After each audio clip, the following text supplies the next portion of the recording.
Hello YouTube, j'espère que vous allez bien. Vous êtes dans CKR, le podcast préféré de vos podcasteurs préférés. Je suis trop content de pouvoir chaque jour faire ce moment où on se retrouve. Et c'est grâce à vous si je suis là.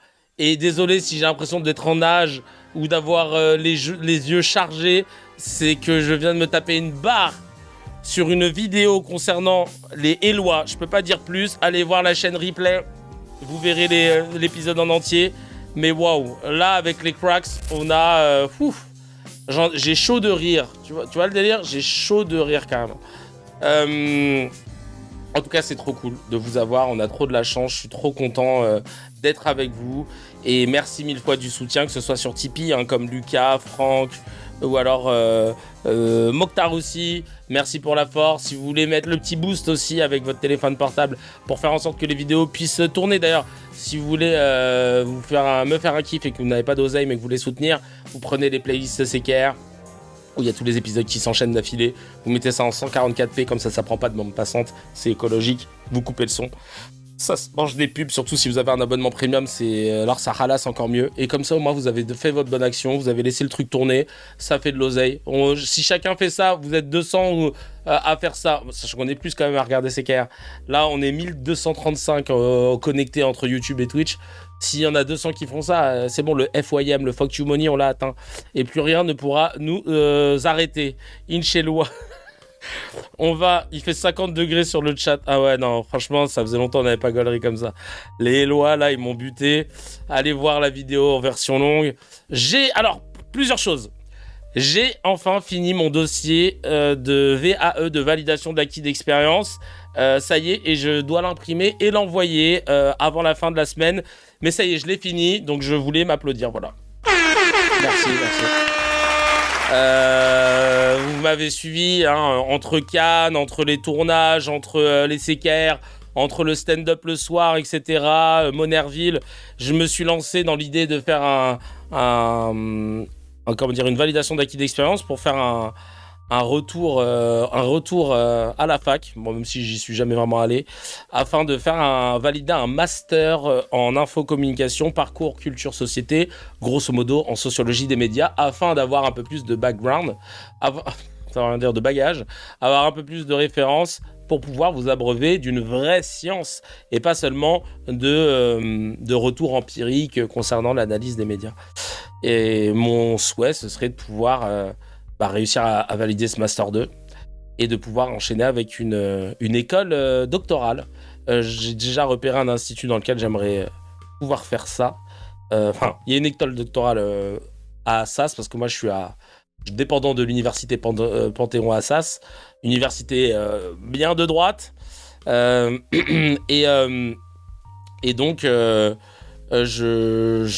j'aimerais pouvoir faire une école doctorale afin de devenir élève doctorant et peut-être dans 10 ans vous dire ça y est, vous pouvez m'appeler Dr K. En tout cas, je travaille dur sur ça et parce que j'avais envie de pouvoir me challenger, de faire une reprise d'études qui aille dans le sens de ce que je fais dans CKR, voilà, tout simplement. Et j'espère devenir Éloi après. En tout cas, de pouvoir vous dire de moins en moins de conneries et que ce soit je pense que ça va apporter plein de choses et sur mon humour sur scène et dans mes takes sur CKR, etc. D'avoir une gamberge académique, le fait d'avoir évolué aux côtés d'un docteur et pas des moindres, un sociologue comme Hamza Garouche qui est au-dessus de la mêlée, ça m'a donné vraiment envie de me challenger et d'essayer d'être, comme Jean Moulin, la meilleure version de moi-même.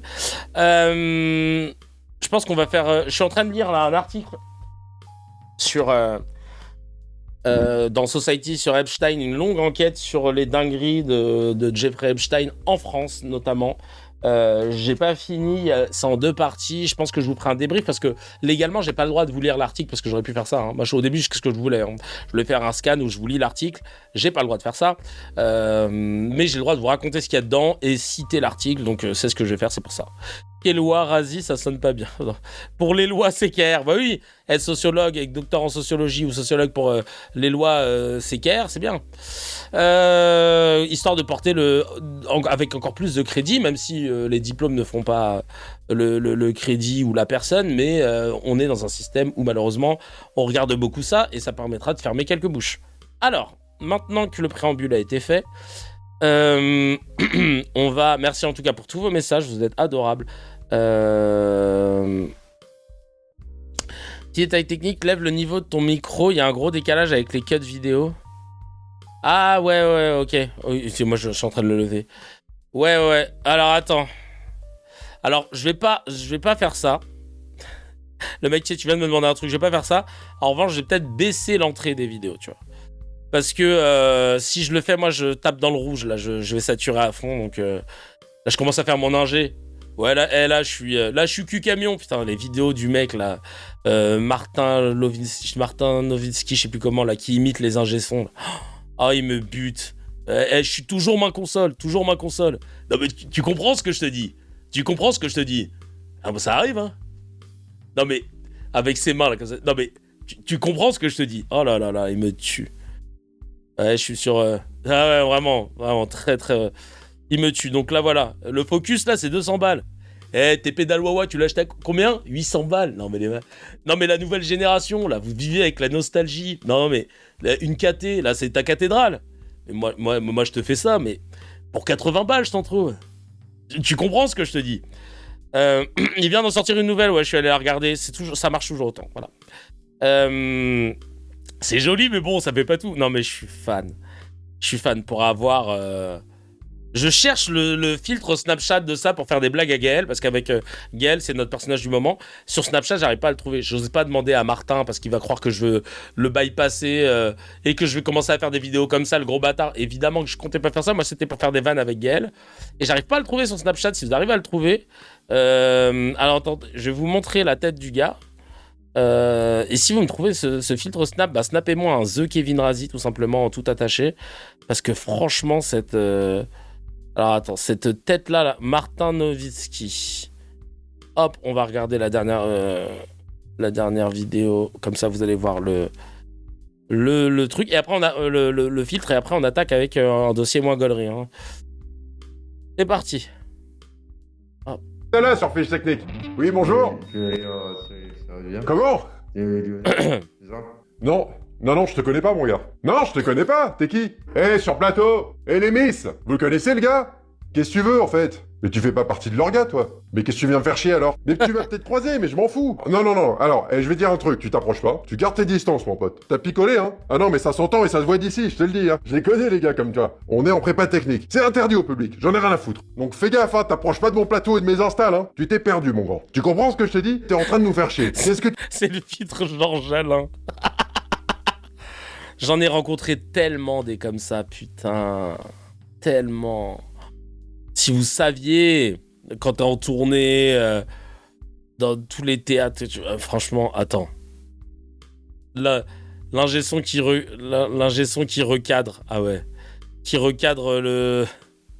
C'est quoi ça? Ok, alors lui je me le chope, tu vas voir. C'est comment ton prénom là-bas? Sur plateau, c'est quoi ton prénom? Celui avec les lunettes. Flavien? Tu viens mon grand. Ah non mais tu viens tout de suite. Tu viens mon grand.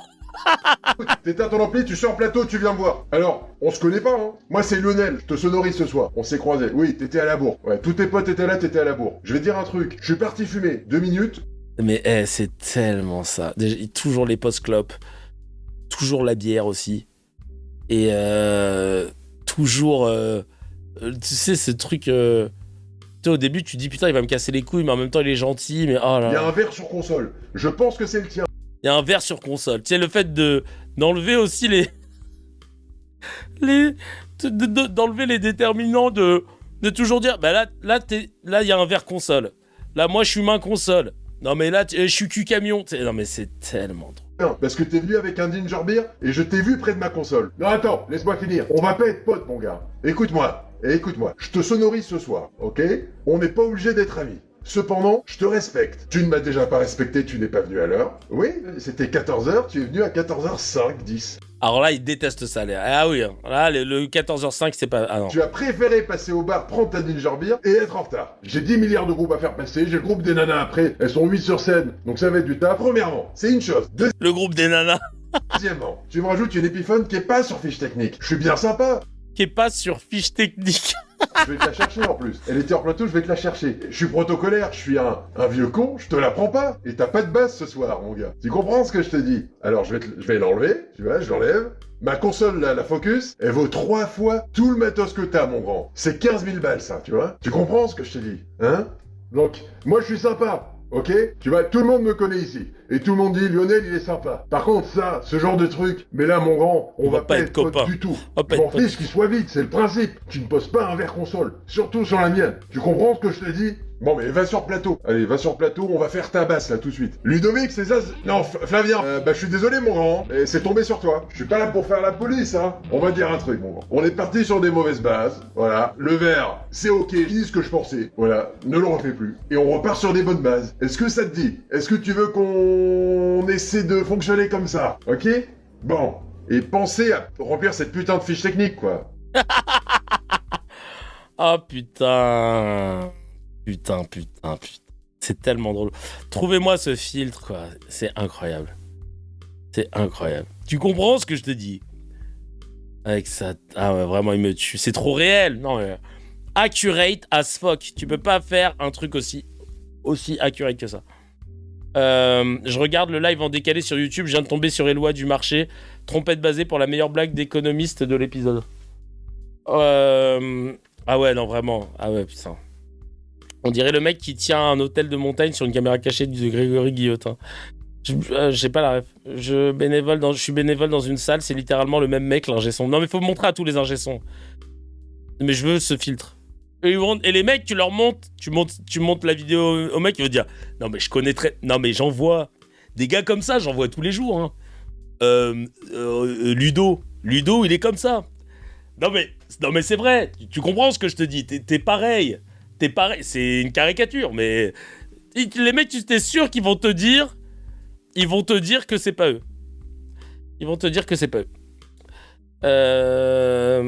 Allez, c'est parti. Là, ça va être moins drôle. On va parler de Patrick Bruel. Patrick Bruel est au cœur d'un scandale majeur depuis mars 2026. Le journal Mediapart a publié une enquête dans laquelle 8 femmes l'accusent de violences sexuelles commises entre 92 et 2019, parmi lesquelles la directrice d'Unifrance, Daniela Elstner, l'animatrice Flavie Flamand, qui a déposé plainte pour des faits de viol en 91, alors qu'elle était mineure. Ces accusations ont conduit le parquet de Nanterre à rouvrir des procédures. Ces concerts prévus au Canada ont été annulés et diverses mairies françaises ont demandé la déprogrammation de ces concerts. Petit à petit, tu vois, ça commence à faire son chemin. Au total, une trentaine de femmes mettent en cause Patrick Bruel. Il est présumé innocent, mais tous les témoignages concordent. Avant de parler de ça, dites-vous qu'en février, il était encore tranquille et on lui demandait son avis sur l'Iran. Je comprends pas. Un président américain maître du monde qui s'apprête peut-être à taper en Iran. Là-dessus, est-ce que vous comprenez, on entend le peuple iranien qui, pour certains, attendent de Donald Trump qu'il vienne les libérer des mollahs, des gardiens de la révolution. Oui, je ne crois pas qu'il soit en effet maître du monde, mais en tout cas, en tout cas, il le vit un peu comme ça. Mais en tout cas, il y a une action aujourd'hui qui peut être en effet déterminante sur l'équilibre à la fois de la région et à la fois du monde. Aujourd'hui, on assiste quand même à un massacre quasiment sans précédent devant un silence mondial absolument fou. Donc déjà de déclarer son soutien sans faille à ces hommes, ces femmes iraniennes dont le courage et l'exemplarité n'est plus à démontrer. Mais est-ce qu'il faudrait les libérer de leur régime autoritaire et notamment Donald Trump? Mais bien entendu, et qu'il faudrait les libérer de ce régime sans hésitation, parce que les libérer de ce régime, c'est libérer d'aller bien plus loin dans la libération. C'est probablement un moment historique et existentiel pour l'Occident. On s'en fout de ce qu'il raconte. T'as envie de lui dire, et Gaza, du coup, c'est comment?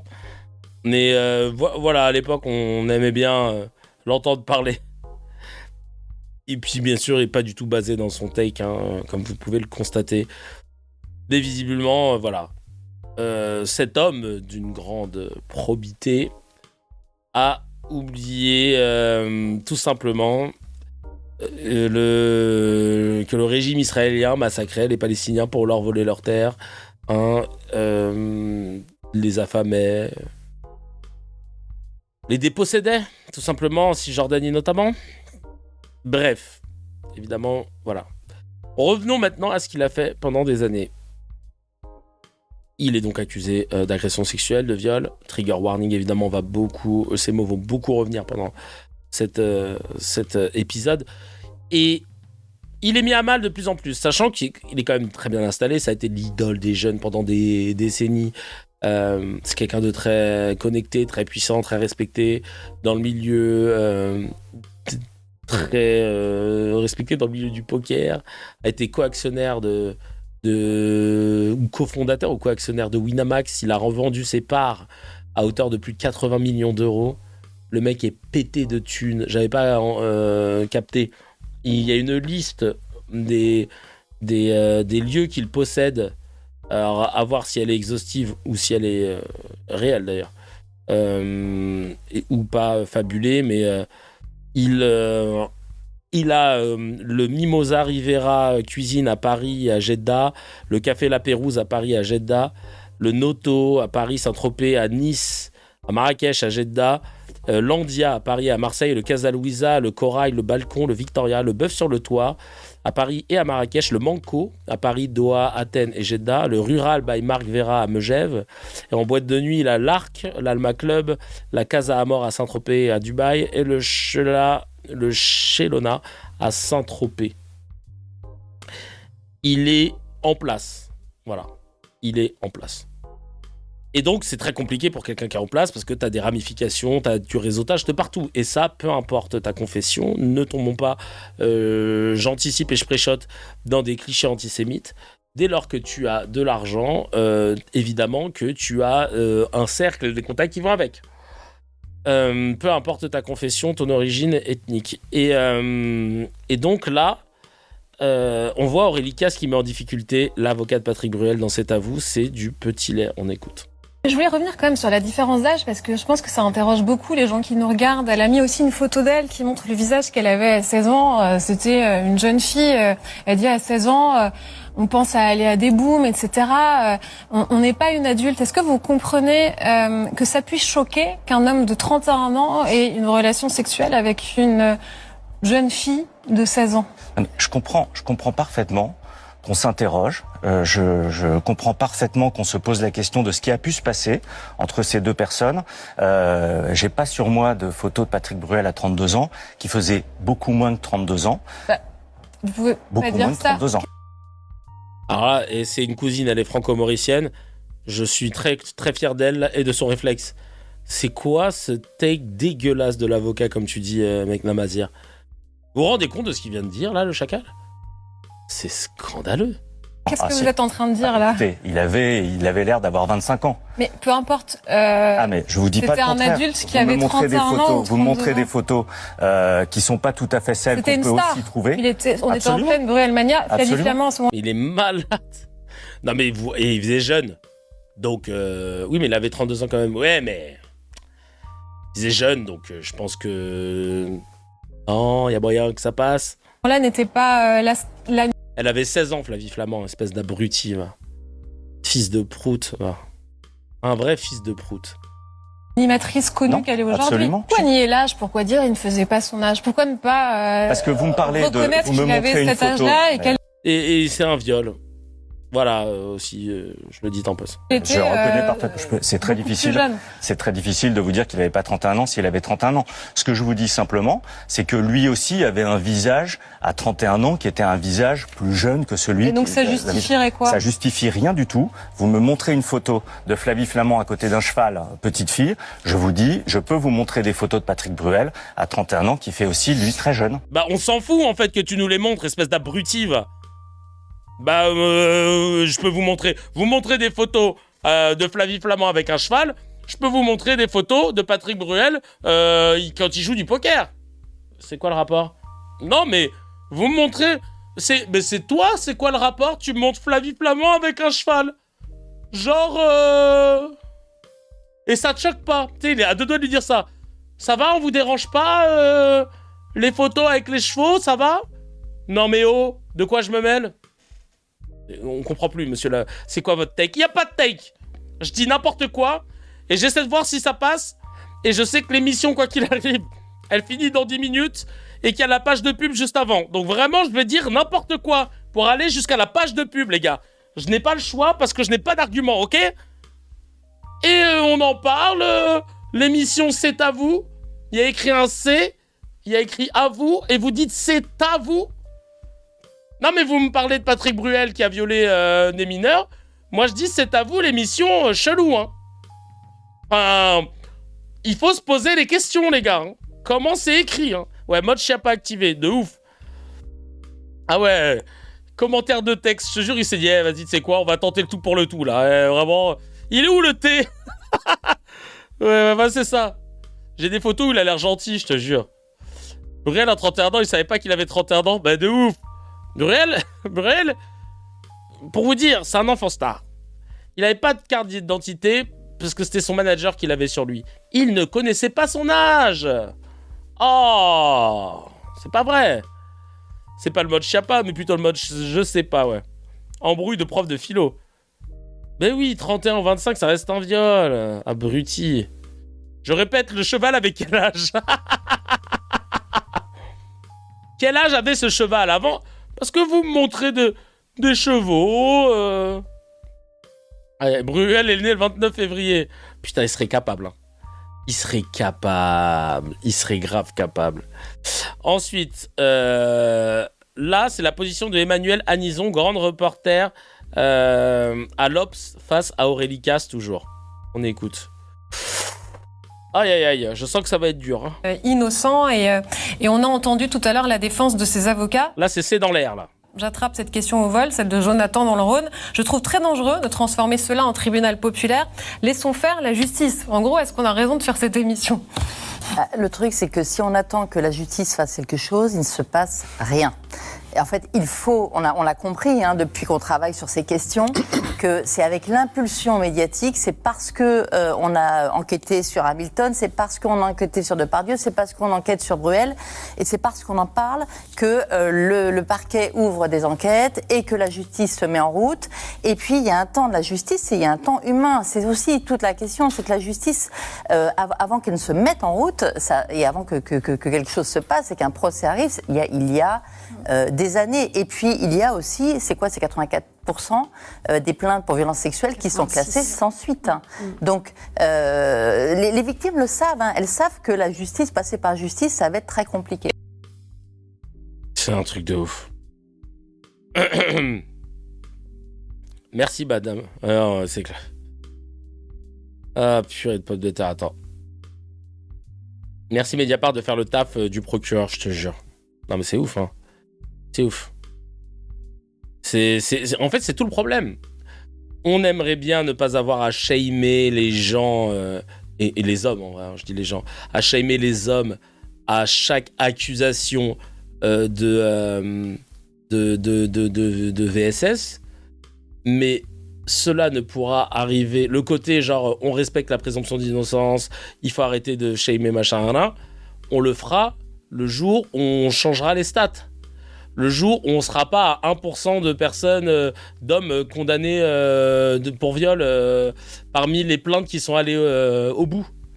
Le jour où on n'aura pas que 10% de plaintes qui ont été prises parmi toutes les... Enfin, quand on n'aura pas des stats hallucinantes qui nous montrent que le système est vraiment totalement...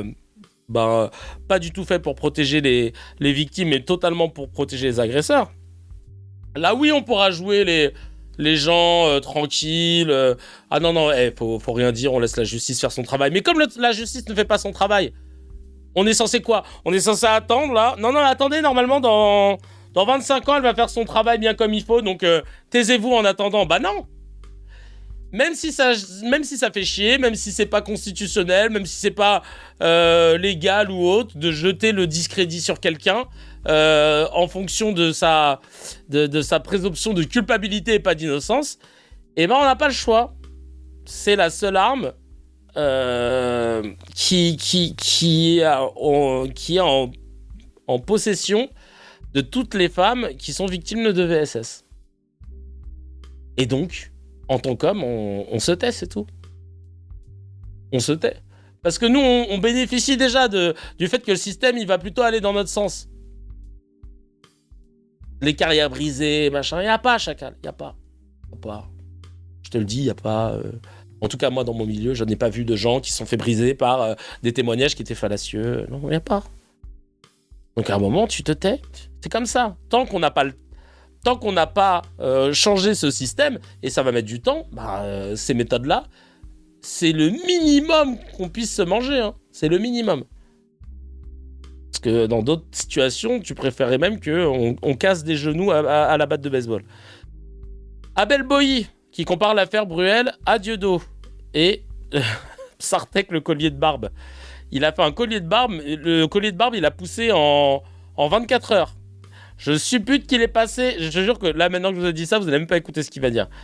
Et là, le collier de barbe, il est arrivé trop vite. Chacal, fais une transition un peu, là. On t'a pas vu venir. Moi, je vais te donner un exemple et je vais jeter un pavé dans la mare exprès qui aura l'air hors sujet. Il y a pas longtemps, on a fait un débat sur Palmade. Est-ce qu'il a le droit? Est-ce que, en gros, quand on est accusé ou condamné, on a le droit d'avoir sa carrière toujours? Lui, il a été condamné. Ok. D'accord. Dieudonné, il a été condamné. Pourquoi il est Je m'appelle comment Martinez. blacklisté partout? Il y a même des arrêtés préfectoraux. Il est interdit de se produire dans les mais salles. c'est parce que ce que les gens craignent, c'est le trouble à l'ordre public. Ah, et là, il n'y a pas... Alors, donc tu violes des filles, et là, il n'y a pas de trouble. Mais vous l'avez déjà condamné.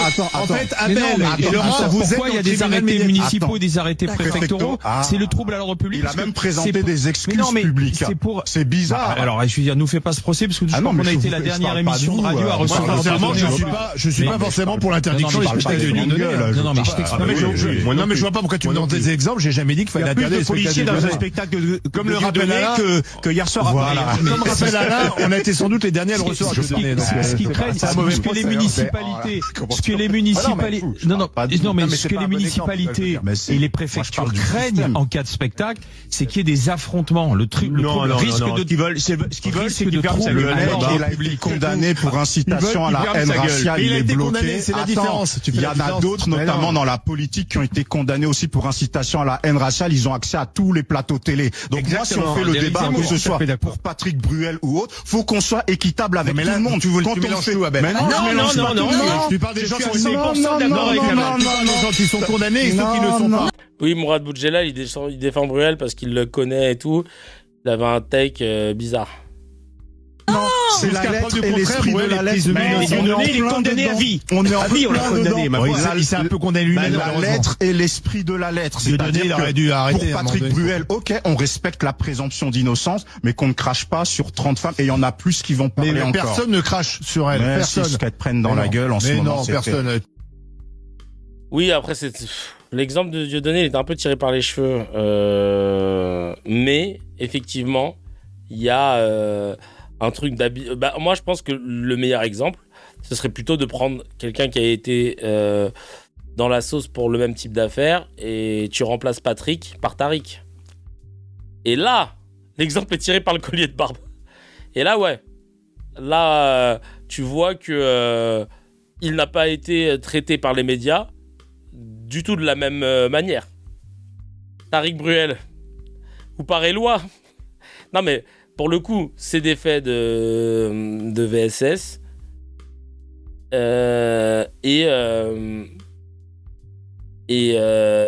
là, pour le coup, il n'y a pas eu de préambule, de préalable, de présomption. Carrément, il a fait 1 an et demi de détention en attente de procès et tout. Face à Patrick Bruel, 30 personnes qui parlent. Il n'a pas fait le début d'une garde à vue. Le début d'une garde... Voilà, le début d'une garde à vue. Mais que fait Éloi ? Il n'y a pas d'Éloi, là, dans cette affaire. Il n'y a pas... Voilà. Oui, Depardieu protégé ouvertement par Macron aussi. Ouais, bien sûr. Bien sûr. Les lois sont mal faites, vous êtes chiant. Et maintenant, Dieudonné est interdit de spectacle pour des présomptions. Oui, on pense qu'il va dire des propos qui risquent de causer du trouble à l'ordre public. Alors qu'en vrai, c'est eux qui provoquent le trouble à l'ordre public, parce que c'est eux qui ils font un effet stressant pour dire qu'il va jouer à tel endroit, il va y avoir des troubles, alors qu'en vrai, si t'es pas dans la diodosphère, tu sais où il joue, le frère. Hein, tu sais dans quel terrain vague, j'ai envie de dire, parce qu'il joue plus dans les théâtres. Hein. Dans quel terrain vague il va poser en mode festival illégal, il va poser ses enceintes et son pupitre. Donc vraiment, c'est hypocrite. C'est hypocrite à soc. Rima Hassan, GAV pour un tweet retiré, un retweet. GAV pour un retweet, mis dans la sauce pour de la drogue qu'elle avait pas, et puis après on passe à autre chose. Il parle en même temps, c'est inaudible, nous dit Marlise. Des mecs qui parlent de femmes violées et qui ont tous un avis sur ce sujet, allez vous faire voir. C'est vrai.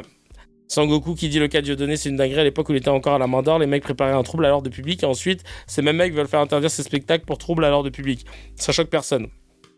Ça, c'est pareil. C'est les points noirs de notre système et qui montrent à quel point ce problème Dieudonné a été nuancé et qu'il n'était pas manichéen. C'est quand Arnaud Klarsfeld, qui fait partie du Conseil d'État, appelait les gens à manifester devant le spectacle pour créer un trouble à l'ordre public. Le mec est jugé parti, pour après ensuite que le Conseil d'État décide d'annuler des spectacles pour trouble à l'ordre public. Ça n'existe pas, hein, normalement. Bon, ils l'ont fait. Aurore Berger a du mal à dénoncer Patrick Bruel. Ah bah oui, ça aussi c'est intéressant. Il y avait moins de précautions pour défoncer Raphaël Arnaud à l'époque de la mort de Quentin Derenque, où il n'y avait toujours pas eu d'enquête. Et surtout que Raphaël Arnaud était pas du tout sur place, il était à Paname. Mais là, pour Aurore Berger, Patrick Bruel, là d'un coup on prend les nuances, les précautions oratoires. Là il y a tout l'attirail.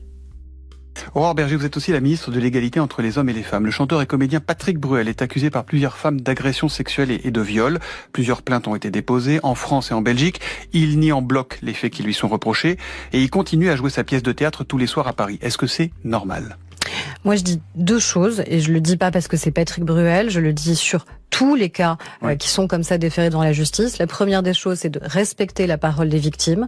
La deuxième des choses, c'est de respecter la présomption d'innocence. C'est parfois difficile de faire coïncider les deux. Oui, mais en fait, ça s'appelle l'état de droit, et c'est l'exigence qui est la nôtre. Respecter la parole des victimes, parce que l'objectif n'est pas, encore une fois, de penser par principe que les victimes mentiraient. Donc respecter la parole des victimes et respecter la présomption d'innocence pour permettre qu'une vérité judiciaire ensuite puisse s'établir. Mais c'est cette exigence-là qu'on doit tenir. Demande l'annulation de sa tournée d'été, de ses concerts. Je crois qu'il y a 57 dates dans 48 villes, en France, en Belgique, au Canada. Vous signeriez, vous, cette pétition-là ou pas ? Non.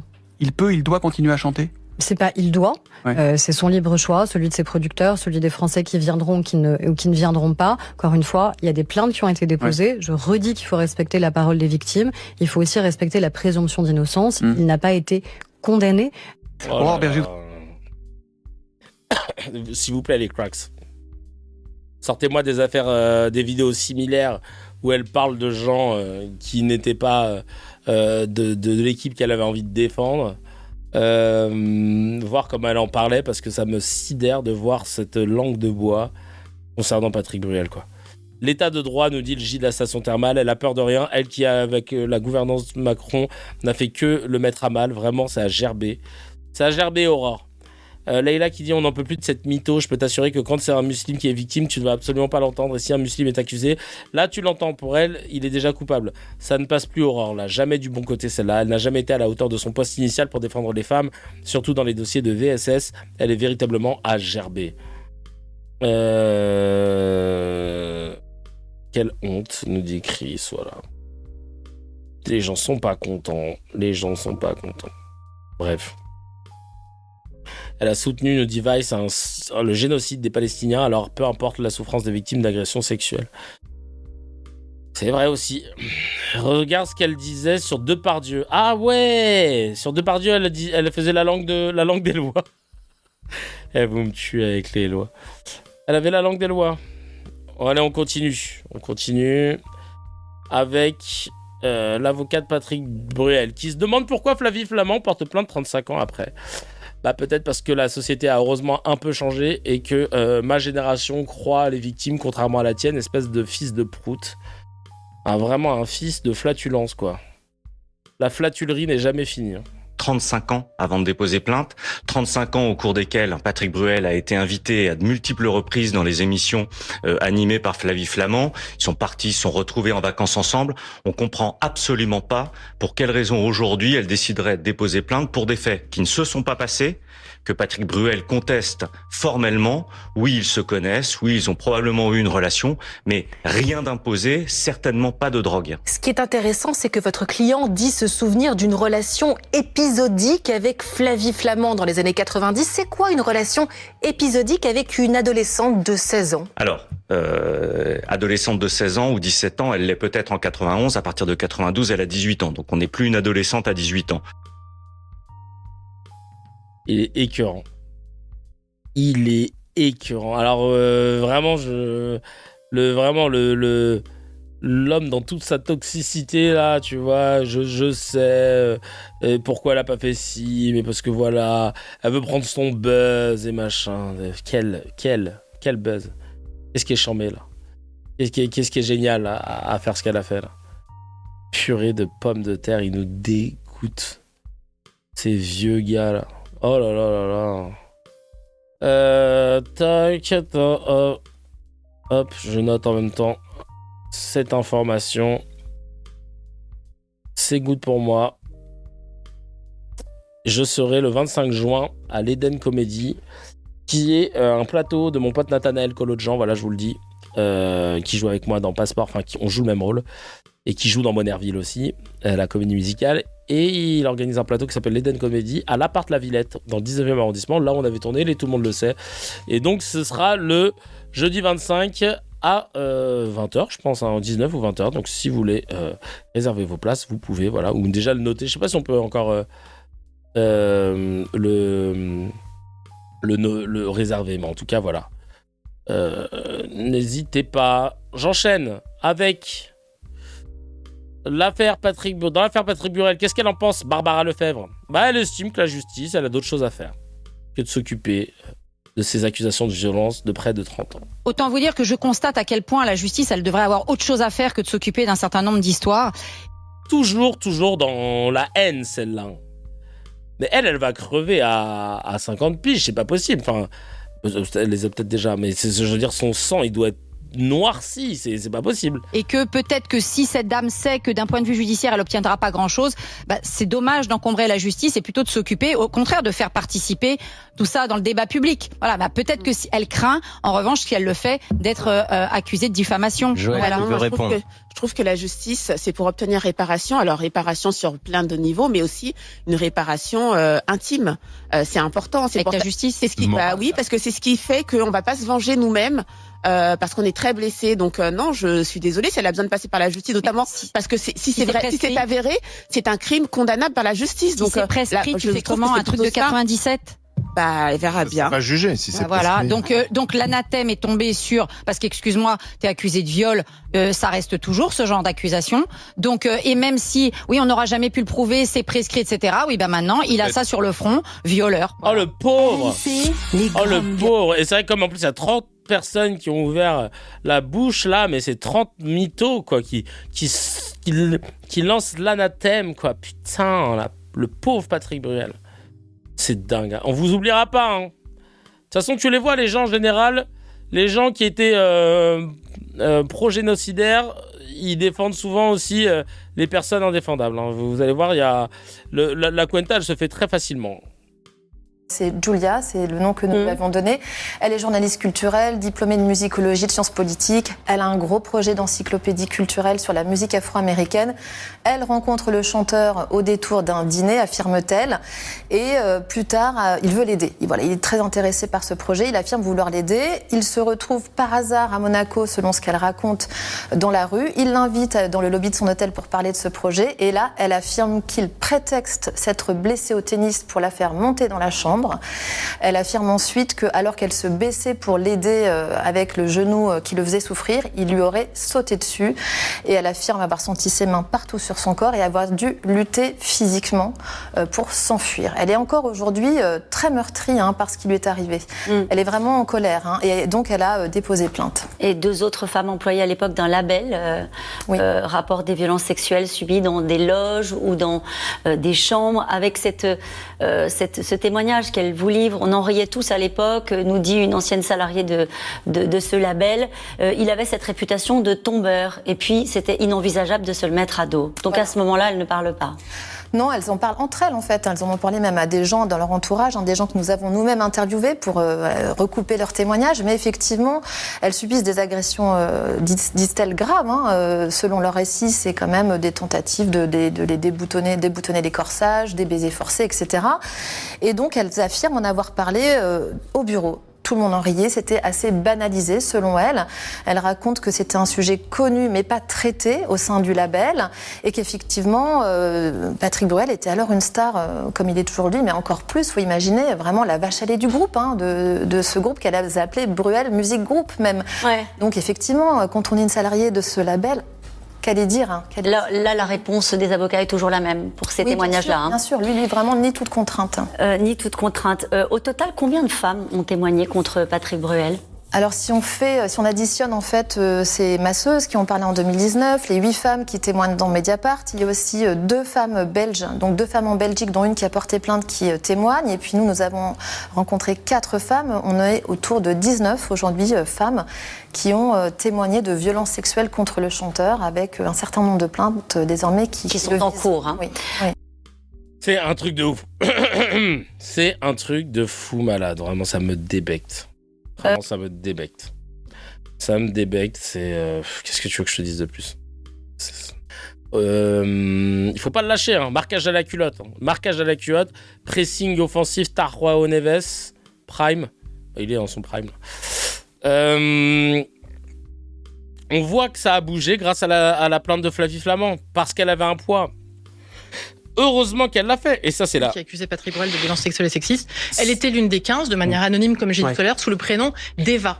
Ça n'a intérêt. Ah, écoutez, en fait, elle avait déjà témoigné sous un pseudonyme Flavie Flament. Le 7 mai, quand on a publié notre article avec 15 femmes qui accusaient Patrick Bruel de violences sexuelles et sexistes, elle était l'une des 15, de manière anonyme comme j'ai dit tout à l'heure, sous le prénom d'Eva.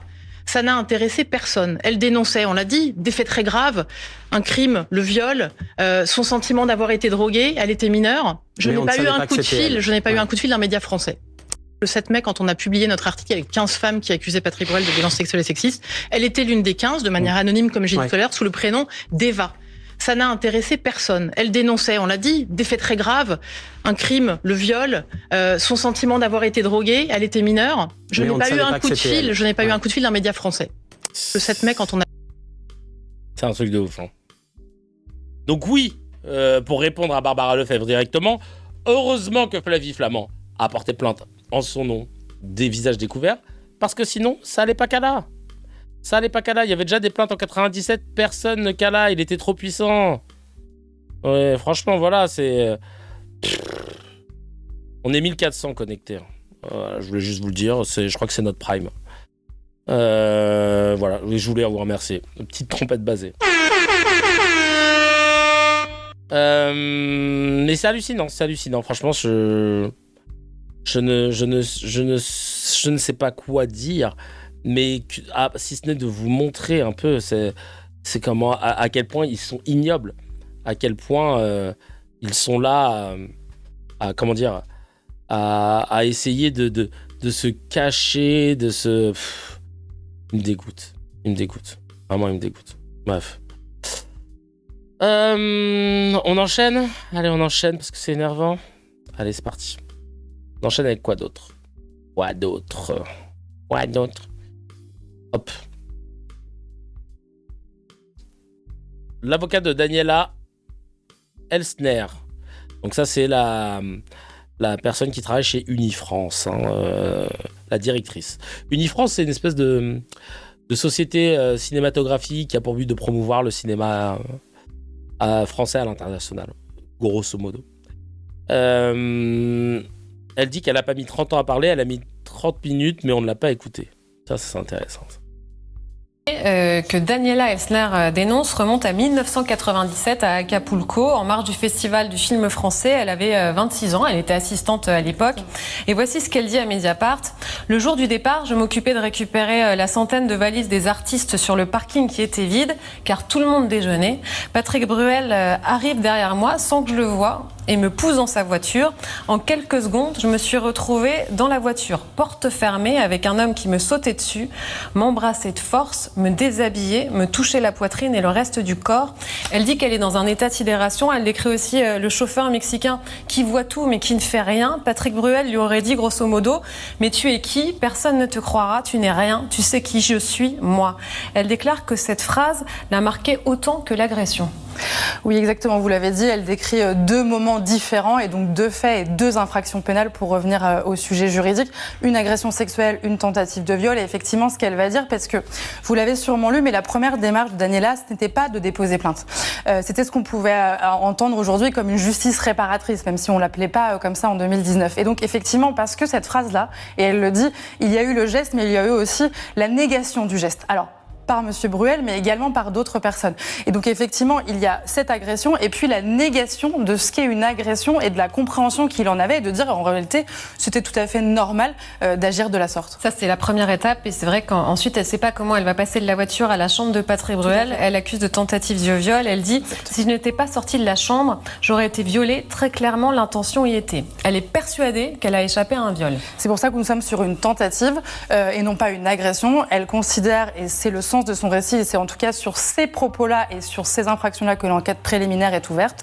Sans l'intervention de Daniela et sa fuite, il est probable qu'elle aurait subi un viol. Ces faits semblent prescrits.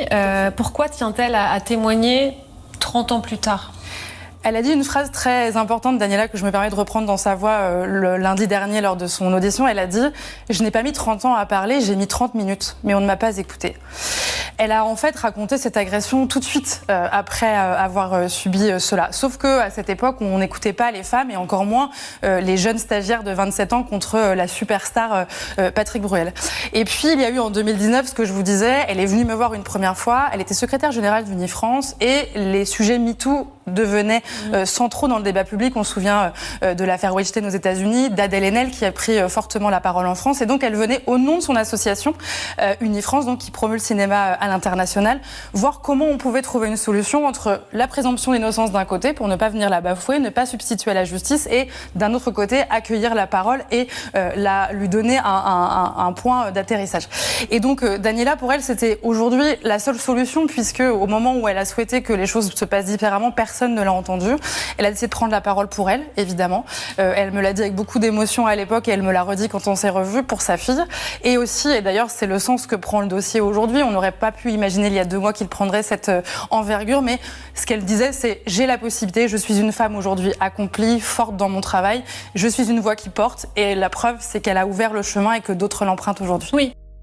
Totalement. Et bravo vraiment à toutes celles qui ont le courage de témoigner à visage découvert. Non mais c'est dingue ce qui se passe, c'est dingue. Je suis choqué. En fait, on les a juste pas écoutés.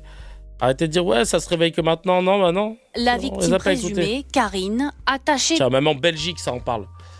Il agresse même dans les toilettes de la RTBF, qui est un peu le France Télé belge, quoi. De presse travaille sur la promotion du film Les 5 doigts de la main. Moi, c'est Karine, point. Je suis pas un obsédé, là. Non, c'est pas un obsédé, non. À 12 ans, il voulait être gynécologue, mais non, c'est pas un obsédé. Patrick Bruel tient l'un des rôles principaux. Très vite, Karine évoque une proximité qu'elle juge déplacée. Quand il désirait me parler, il devait d'office me toucher, me prendre par l'épaule ou par la taille et être à 10 cm de moi. Mais tout bascule selon elle sur un plateau télé. Elle décrit des gestes de plus en plus intrusifs. Il m'a attrapé par les hanches, il a essayé d'abaisser mes bas collants, a baladé ses mains en les remontant sous ma robe. La jeune femme le repousse en vain. Il est venu me demander de lui indiquer les toilettes, je l'y ai conduit et de force il m'a prise et m'a emmenée dans l'une d'entre elles. Il m'a embrassée, mis les mains aux fesses, à nouveau sous ma robe. Je me suis dit, si je le blesse, je vais le payer toute ma vie. Peu avant son passage à l'antenne, le chanteur aurait même tenu des propos explicites. Regarde bien, à un moment je mettrai mes doigts et ma main comme si j'allais te lécher. Dans le journal La Dernière Heure, elle évoque une semaine de pleurs et l'absence de soutien de sa hiérarchie. Ce témoignage s'ajoute à celui de 8 autres femmes révélées par Mediapart. À ce stade, Patrick Bruel reste présumé innocent. Ses spectacles sont pour l'instant maintenus. À vomir, totalement. Un porc. À vomir. C'est ouf. La ville de Liège suspend la citoyenneté d'honneur de Patrick Bruel. Ils sont rapides. En Suisse, le Paléo Festival confirme un accord entre Patrick Bruel et une masseuse bénévole après un comportement inadmissible du chanteur. Un accord. Évidemment, qui le défend ? Zemmour. Zemmour qui est obligé de défendre. Hein. Je l'ai dit, hein. Les gens qui défendent les agresseurs sont les mêmes qui défendent les génocides. Vraiment, c'est incroyable. Il y a une constance. Voir Patrick Bruel en ce moment sur scène. C'est pas tellement ma tasse de thé, mais je pourrais, moi, tant que quelqu'un n'est pas condamné, je pense qu'il n'est pas coupable. Vous qui avez... C'est la justice, sinon on réinvente le western et on va le mettre sur un cheval et on va mettre une corde et on va pousser le cheval. Ça serait plus rapide, hein, mais bon, c'est... Par contre, toi, pour jeter le discrédit sur des communautés en te basant sur juste ton fiac, ton gros fiac, là, ça, il n'y a pas de souci. Il n'y a pas de présomption de quoi que ce soit. Parce que vous préférez, je sais pas. Pourquoi c'est de ouf. Déjà, pourquoi il a invité là ce délinquant, je te jure.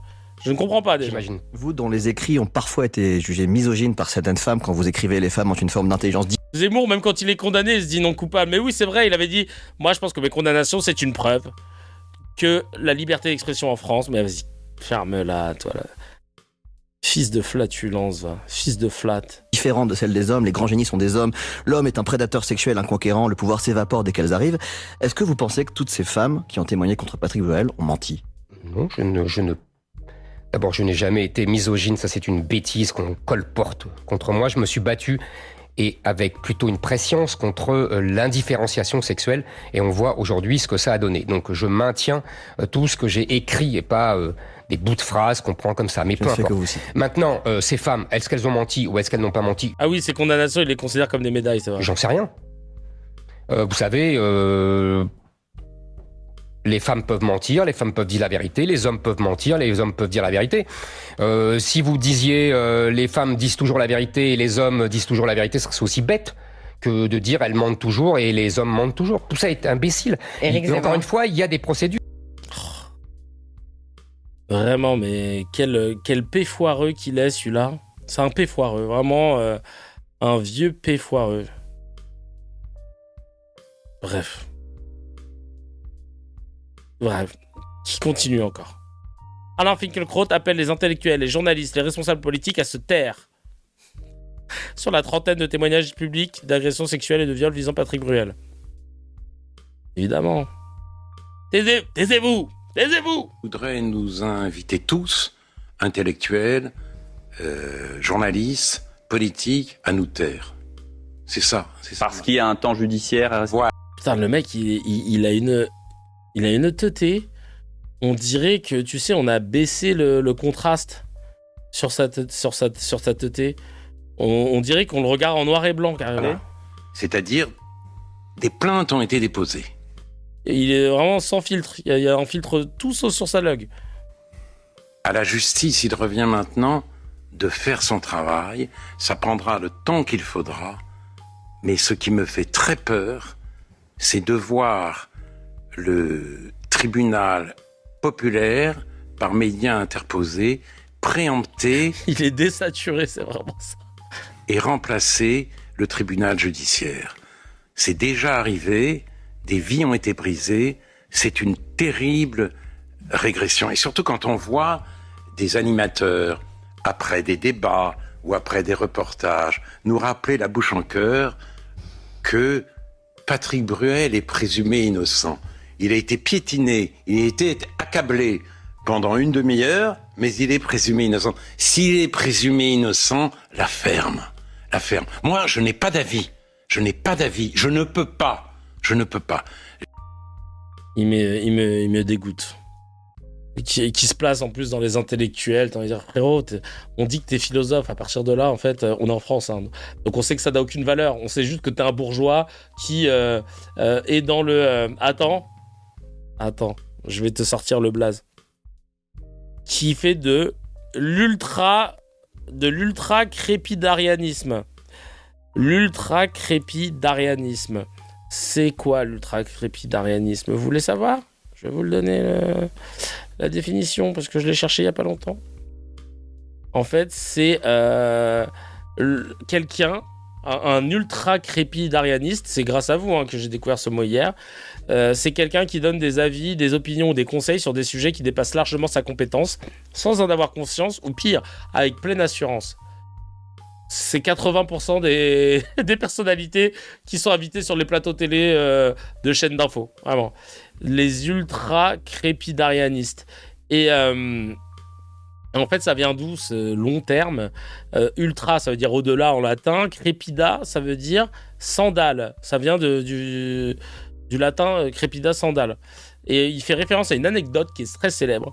Apparemment, avant que je la découvre, maintenant chez le mec, une anecdote qui est très célèbre que tout le monde connaît, qui impliquait un peintre grec au 4e siècle avant JC, avant Jean-Christophe, le mec qui connaît pas du tout, et un cordonnier, un peintre et un cordonnier. Un cordonnier avait critiqué la façon dont le peintre avait représenté une sandale sur un tableau. Alors le peintre a dit ah bon, d'accord, il a reconnu son erreur, il l'a corrigé.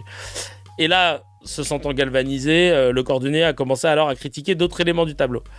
Et là, le peintre lui a répondu « Ne sutor ultra crepidam » cordonnier, pas au-delà de la sandale. Autrement dit, reste dans ton domaine de compétences. Voilà. Voilà, un mot, voilà, une petite quenardise, comme on disait. Un mot, une définition. Comme ça, vous allez pouvoir briller en société. On enchaîne avec Booba qui, lui, pour le coup, défonce Patrick Bruel. On va regarder ça tout de suite. Aïe. Coucou. Bon, mais c'était pas prévu tout ça. Au départ, c'était juste un cirque d'hiver. Ensuite, 3 cirques d'hiver. Ensuite, un zénith. Et puis, c'est parti tellement vite. Ça, c'est une grande démonstration de communication de crise. Ça veut dire, plus t'es cramax, plus tu pars de l'autre côté. Genre, c'était pas prévu, les gars, c'est incroyable ce qui se passe. Un cirque d'hiver, 2 cirques d'hiver, 3 cirques d'hiver, et 5 victimes, et 8 victimes, et 12 victimes, c'est incroyable. Coucou. Bon, mais... C'est vrai qu'il a pas tort. Très, très drôle. Très, très drôle. C'est très, très, très drôle. Dans un article du Parisien, Patrick Bruel, dans un livre d'entretien, assurait qu'il ne croyait pas à la culpabilité de DSK, Dominique Strauss-Kahn, qui était un ami. Il dit « Je n'ai jamais pensé que Dominique est un violeur, il a été innocenté pénalement. Quant au reste, 3 petits points », confie-t-il dans l'ouvrage. Dans Libération, Patrick Bruel continue dans cette lancée. Il avait une sexualité débridée, ok, mais au final, qu'a-t-il fait de mal? C'est troublant, cette tuerie, rajoute-t-il. On a toujours besoin de trouver un coupable, même si on ne sait pas de quoi. Évidemment, vrai reconnaissent vrai. Préda reconnaît Préda. C'est un truc de ouf. C'est un truc de ouf. Voilà. La petite photo. Le mec a payé, ouais. Il n'a pas été innocenté, il a payé, chacal. Parce qu'aux États-Unis, tu peux faire ça. Aux États-Unis, tu peux faire ça. Vraiment, le Boys Club des Enfers, je te jure. Bref. 30 femmes. Pas une, pas deux, 30 femmes. En France, en Belgique, en Suisse, des témoignages qui concordent, des faits qui s'étalent entre 92 et 2019, 27 ans de silence institutionnel autour d'un homme célèbre qui souriait sur toutes les affiches, et Finkielkraut qui demande aux intellectuels de se taire, Éric Zemmour de respecter la culpabilité, la présomption d'innocence, Barbara Lefebvre pareil. Bref. C'est d'un coup la vertu du silence, de se dire « Ah non, faut arrêter, faut laisser faire le travail ». Quand ça les arrange, évidemment. Aurore Berger qui prend des pincettes. On ne l'avait pas vu faire avec Raphaël Arnaud. On les avait tous pas vu faire avec Rima Hassan. On a retrouvé Patrick Bruel en 2012, là, comme vous avez vu, qui défendait DSK. Bref. C'est la question de quelqu'un qui sait exactement ce qu'il dit. Hein. Il avait une sexualité débridée, mais au final, qu'a-t-il fait de mal? Bref, le système de protection des hommes puissants ne fonctionne pas par hasard. C'est les lois du silence, exactement. Il fonctionne parce que des gens bien placés choisissent activement de minimiser, de relativiser, de demander le silence. Aujourd'hui, Finkielkraut, hier, Bruel pour DSK, toujours les mêmes réflexes, toujours la même solidarité entre dominants. Et toujours la même question posée aux victimes, pourquoi maintenant ? Ça fait 30 piges, pourquoi maintenant ? Bah parce que la société, chacun, elle a changé. Le football, il a changé. La société, elle a changé. Parce que les victimes ont enfin des espaces pour parler, parce qu'il y a les réseaux sociaux, parce qu'on peut faire front, pas comme Alice Cordier. Parce qu'une femme qui porte plainte en 2026 sera peut-être écoutée là où c'était pas le cas en 92, Chacal. Donc c'est pas elles qui ont changé, c'est pas elles qui sont réveillées, c'est le monde autour d'elles. Et ceux qui demandent le silence aujourd'hui sont exactement ceux qui ont produit le silence pendant 30 ans. C'est pour ça que dans CKR, on ne va pas se taire. Chacal, si tu as kiffé l'épisode, appuie sur abonne-toi, mets un petit j'aime et clique sur la cloche, ça fait plaisir. Pour voir l'épisode en entier, c'est sur la chaîne CKR Replay que ça se passe. Il y a le lien dans la description et évidemment, l'épisode en entier est disponible sur toutes les plateformes de podcast, Spotify, Apple, Deezer.